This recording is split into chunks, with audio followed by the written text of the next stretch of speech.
Icyegeranyo cya Komisiyo y'Igihugu yo kurwanya Genocide gikubiyemo uko ingengabitekerezo ya Genocide yari ihagaze hagati y'umwaka w'1995 n'uwa 2015 nicyo kigaragaza neza ishusho y'ingengabitekerezo mu mashuri. Iki cyegeranyo cy'amapaji 268 ingengabitekerezo mu mashuri ivugwa kuva kuri paji 120 kugera ku 126. Hibanzwe ku ngero za vuba mu myaka 2 ishize, maze abashakashatsi bifashisha ubuhamya bwanditse mu mvugo cyangwa uburyo abatanga buhamya basanzwe mu ntara enye n'umujyi wa Kigali babutanzemo, bituma natwe twifuza kubagezaho ubwa bamwe twifashishije amajwi y'abanyamakuru ba Radio na TV 10. Mu ntara y'Uburasirazuba, akarere ka Kayonza, umutanga buhamya yavuze ko mu murenge wa Nyamirama mu mwaka wa 2014 hari ishuri ryagaragayemo ingengabitekerezo ya Genocide na bamwe mu barezi bayihisha inyuma. Yagize ati ingengabitekerezo ya Genocide yigeze kuboneka cyane ku kigo cy'ishuri cya secteur Nyamirama. Hari abanyeshuri bitumaga mu buriri bwa bagenzi babo bakavuga n'amagambo mabasesereza abarokotse Genocide. Nyuma y'iperereza baje gusanga n'abarimu bari babirimo. Si mu Burasirazuba gusa, mu mujyi wa Kigali, akarere ka Gasabo, umuyobozi w'akarere wungirije ushinzwe imibero y'abaturage yabwiye abashakashatsi ko hari amashuri abanyeshuri basasiraga bagenzi babo inshinge zijombana kubera ingengabitekerezo ya Genocide. Hari ibigo by'amashuri byaje kugaragaramo ingengabitekerezo.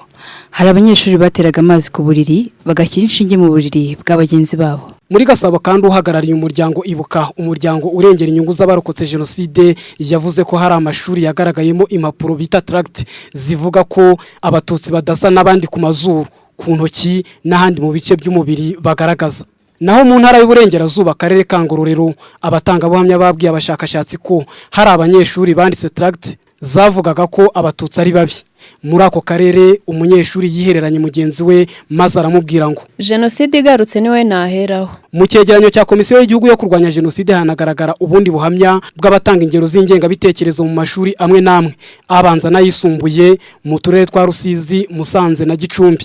Komisiyo y'Igihugu yo kurwanya Genocide CNRG ivuga ko abanyeshuri bagaragaraho ingengabitekerezo ya Genocide bavutse nyuma y'uko Genocide hagarikwa. Komisiyo igashinja bamwe mu babyeyi guhembera ingengabitekerezo bifashishije kutabwiza ukuri abana amateka y'u Rwanda, ku buryo na n'ubu ngo hakiboneka ibimenyetso by'ingengabitekerezo ya Genocide muri amwe mu mashuri.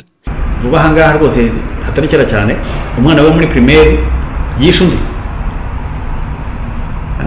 Umwana yicundi ati hamuziza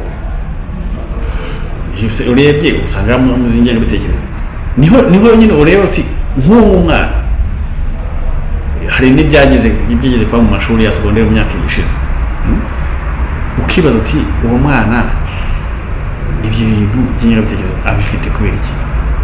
Wasesengura ugasanga ibyo mu ishuri yiga bijyanye no kuba umunyarwanda no kwiyubaka ni indangagaciro z'umunyarwanda yiga mu ishuri bitandukanye n'ibyo iwabo bamubwira by'amacakubiri. Nubwo hatagaragazwa amazina, mu bushakashatsi bwa CNRG hatanzwemo ingero ebyiri z'abarezi bagize uruhare mu kubiba ingengabitekerezo ya Genocide mu mashuri. Gusa bamwe mu bakora mu nzego z'uburezi bahamya ko kuri ubu bigoye ko umwana yakura ingengabitekerezo ku barezi, kandi amashuri ari yakora ibishoboka mu kuyirwanya binyuze mu nteganyanyigisho yagenewe iki gikorwa gusa. Aba bakora mu burezi nabo bemeza ko ikibazo kikiri ku babyeyi, bagahangayikishwa nuko nta gikozwe amasomo abana bahabwa ku ishuri yazabapfira ubusa kubera kujijishwa n'andi bahabwa batashe. Challenge duhura nayo mu mashuri ni nk'iyaboneka mu gihugu hose, harimo babandi bagikomeje uwo mugambi wo kuba bakomeza Genocide, kuyipfobya cyangwa se gukomeza gukwirakwiza ingengabitekerezo yayo, bityo naho wakwigisha umwana ibyiza akaba ashobora kugira wagera wenda agahura na wa muntu babantu bake, ntabwo navuga ngo ni bangahe kwijana, ariko titwavuga ngo nanone ko batarimo, akaba yahura nanone n'undi muntu umwigisha inyigisho mbi, bityo bikamutera ibitekerezo kumurwaniramo bya bindi byiza bamwigisha, ariko yagenda akagira uwamwigisha ibintu bibi ugasanga yongeye kuguma mu cyeragati ntabivamo neza ngo ajye mu murongo mwiza. Hari n'ababyeyi bemeza ko bamwe muri bagenzi babo bakigisha ingengabitekerezo ya jenoside abana bagasanga bidakwiye.